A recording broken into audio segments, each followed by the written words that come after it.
November 12th, 1966, Clendenin, West Virginia. 5 grave diggers are working in a small cemetery when something catches their eye. A human-like creature bathed in shadows just above the treetops. It swoops over their heads. They report it later, but many chalk it up to a trick of the gloom on an overcast night. November 15th, 1966, Point Pleasant, West Virginia. Roger and Linda Scarberry, along with Steve and Mary Millette, were driving through the TNT area, the site of a former World War II munitions plant, when their headlights fall on a large figure. With a wingspan of 10 feet and glowing red eyes. They panic and take off into the night. They would later tell police that the creature kept pace with them, at times clocking at over 100 miles per hour. Over the next year, reports like these will become commonplace. A large winged creature terrorizing the residents of Point Pleasant. In 1967, a tragedy will occur that will recontextualize these encounters and kick off an enduring legacy of a creature known only as the Mothman.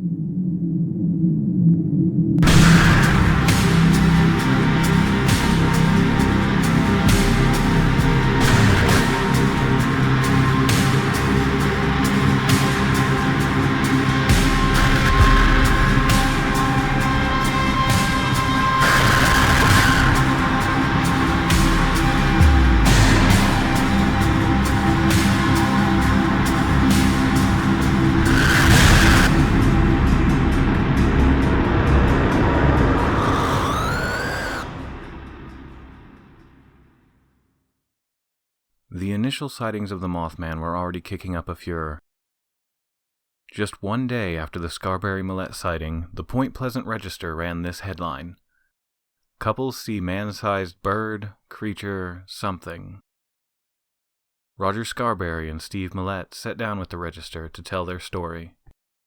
It was like a man with wings.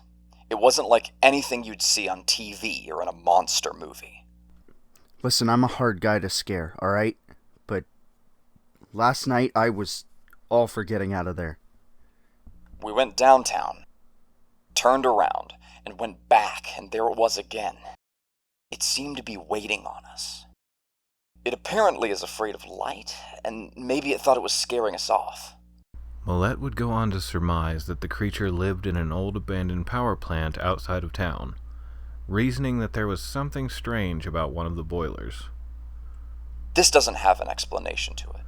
It was an animal, but nothing like I've seen before. Despite the harrowing encounter, when asked if they would return to the area, the men vowed to go back. Yes. This afternoon. And again tonight. Today. But tonight,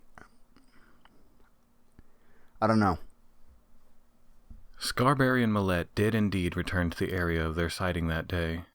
They reported finding strange tracks that looked like 2 horseshoes put together. A whole state over, in Ohio, a newspaper editor trading on the popularity of the recent release of a television show based on DC Comics' Batman dubbed the creature the Mothman. The name stuck, and of course continues to this day. The TNT area where the Mothman was originally sighted became sort of a local attraction. Flocks of people showed up nightly to catch a glimpse of the Mothman.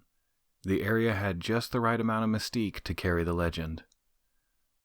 The 3,655 acres is occupied by 600 acres of farmland, 180 acres of wetland, encompassing 31 ponds, 1,100 acres of brushland, and 1,775 acres of mixed hardwood forest.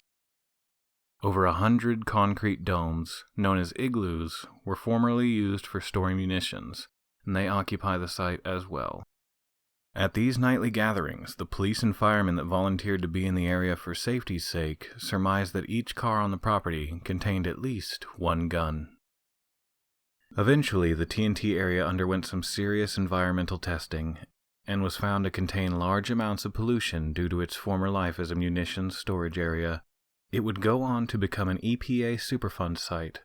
This pollution would become a basis for many Mothman origin stories. The very next night, after the Scarberry Millet sighting, the Mothman would make another appearance. Raymond Wamsley, his wife Kathy, and Marcella Bennett, carrying her infant daughter Tina, were leaving a friend's house after a visit. As they approached their car, they allegedly disturbed the Mothman. It rose up behind their parked car, and Marcella Bennett had this to say about the encounter. It rose up slowly from the ground. A big, gray thing. Bigger than a man, with terrible glowing red eyes. Marcella was so shocked she dropped her baby, and then collapsed, landing on her baby. They ran back to the safety of their friend's house and were led inside by friends Ricky Thomas and his sisters Connie and Vicky. By the time the police arrived at the home, there was no sign of their nocturnal visitor. Let's pull back a bit to just before this all began. November 2nd, 1966. Woodrow Derenberger, a sewing machine salesman, is driving home through rural West Virginia. He heard a large crash and observed a strange craft. The craft stayed in front of his vehicle and slowed down until Derenberger was forced to pull over. As he stopped, a being approached his truck's window. The being introduced itself as Indrid Cold. This is what Derenberger said of the encounter. I was very frightened, and as far as I can understand, this was all mental. There were not spoken words from him. I knew what he was asking me, but yet he stood there. His mouth did not move. He had a smile on his face, and he appeared very courteous, friendly. Indrid Cold often comes up in conjunction with the Mothman. They were in the same area at the same time, and both seem to be extraterrestrial in nature. While some would consider them related, through my research, I would consider Indrid Cold a separate and distinct strange occurrence that happened during the same time period. Indrid Cold deserves their own breakdown, unassociated with the Mothman. It is strange that they would be in the same area at the same time, though.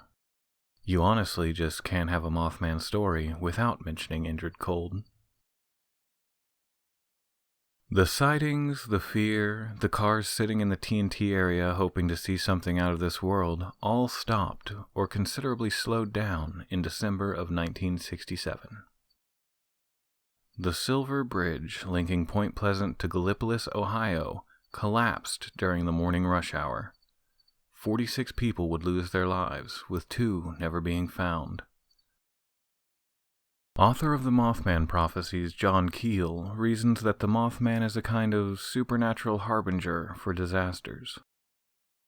A canary in the coal mine of untold suffering, many people believe that the Mothman had something to do with the Silver Bridge collapse.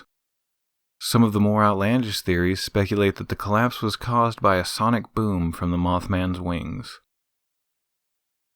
Investigations have found that the bridge, built in 1929, was over capacity with the cars of the 1960s, causing an eye-bar to break from stress. Since then, sightings have severely slowed down, but never completely stopped. Rumors abound in the cryptid corners of the internet. Allegedly, the Mothman has shown up at places such as Chernobyl and Galveston, both preceding disasters. This has been posted as truth all over the internet, but appears to be lifted wholesale from the 2002 film adaptation of the Mothman prophecies.